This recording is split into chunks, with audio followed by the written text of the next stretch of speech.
Shoko renyu takarivika muhana mangu kuti ndirege kukutadzirai Mwari. shoko renyu takarivika muhana mangu kuti ndirege kukutadzirai Mwari.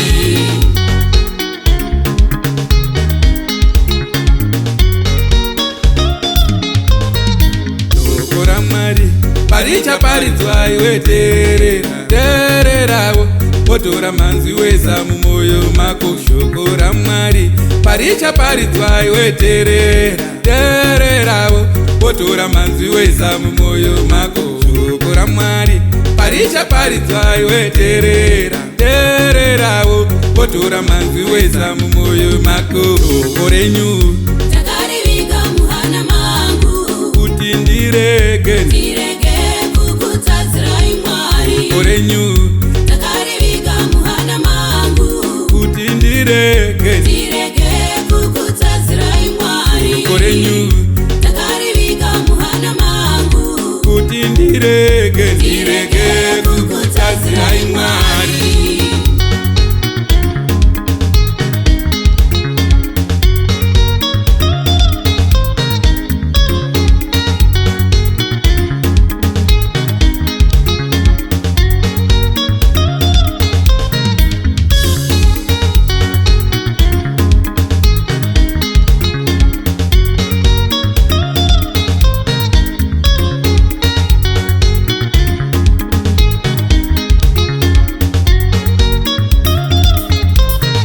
Shoko raMwari parichaparidzwa iwe tererawo wotora manzwi weza mumwoyo mako. Shoko raMwari parichaparidzwa iwe tererawo wotora manzwi weza mumwoyo mako. Shoko raMwari parichaparidzwa iwe tererawo wotora manzwi weza mumwoyo mako. Shoko renyu takarivika muhana mangu kuti ndirege kukutadzirai Mwari. shoko renyu takarivika muhana mangu kuti ndirege kukutadzirai Mwari. shoko renyu takarivika muhana mangu kuti ndirege kukutadzirai Mwari.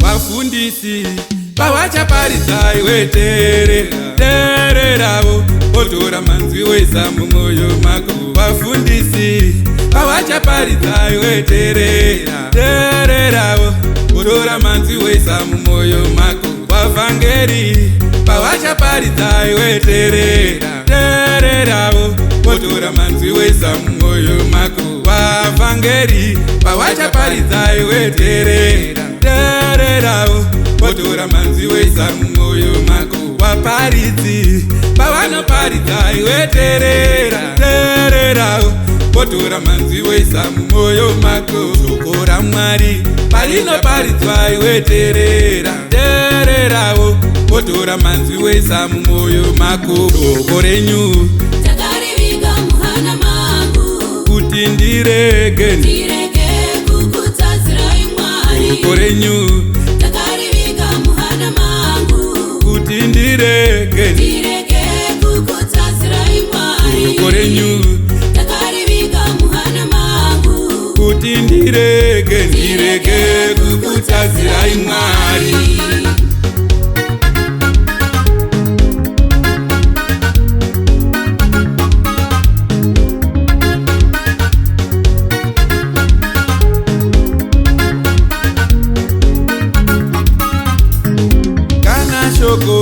Kana shoko ragara munewe radzika midzi mumwoyo mako richashandura upenyu hwako, richashandura mafungiro ako, richashandura kunzwisisa kwako. kana kutaura kwako kuchashanduka, uye uchadanwa kuti ushandire Mwari. Kana shoko ragara munewe, radzika midzi mumwoyo mako, richashandura upenyu hwako, richashandura mafungiro ako, richashandura kunzwisisa kwako, kana kutaura kwako kuchashanduka, uye uchadanwa kuti ushandire Mwari. Shoko renyu takarivika muhana mangu, kuti ndirege kukutadzirai Mwari. shoko renyu takarivika muhana mangu, kuti ndirege kukutadzirai Mwari.